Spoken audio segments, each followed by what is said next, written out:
Ayos na. Finish na mga kaibigan. Wow. Kargahan ng tubig yan. Oh. Bali, 7 container ang laman yan. Yun o. Ang tibay niyan. Oh. Tuwan-tuwa naman si bayaw nito. Oh. Diba? Ayos. Napakahalaga mga kaibigan yung kariton dito sa amin. Kasi di pa normal yung tubig.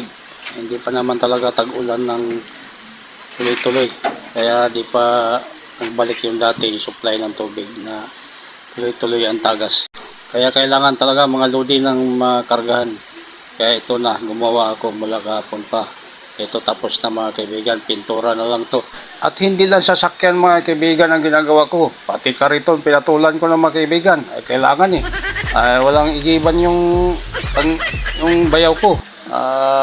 Talagang tuloy-tuloy ang laban mga kaibigan. Sa buhay, makariton man, basta pagkakitaan kaibigan. Papatulan ko yan mga kaibigan. Para lang sa pamilya mga kaibigan. Maraming salamat. Dito lang nagtatapos. God bless sa inyong panonood. Pagpalain kayo ng Panginoon mga kaibigan.